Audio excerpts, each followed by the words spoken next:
All Manipur MSPDCL and MSPCL exam completed candidates 2019 JC na hayeng ahing nongyay dagi tang mga gi ahing nongyay fauba Manipur pumbada pung kunmari gi banlaw thukre hiramasigi matang da JCS na thadurakpa cherolamana hai banasi MSPCL and MSPDCL recruitment examination 2019 gi cancellation order adu handokpiu amasung examination result adu atuba matam da lawthukpiu haiba demand ga mari lainana kaubani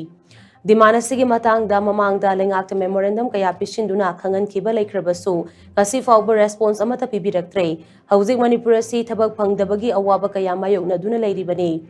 lengak na chahi kaya gi mamang dagi recruitment advertisement kaya thoklabasu recruitment process ta examination matam chana conduct tobidaba result haidoktana namsinduna thamba masung recruitment process pumnamak loiraba matungda exam cancel toba se chanabi ama oirakli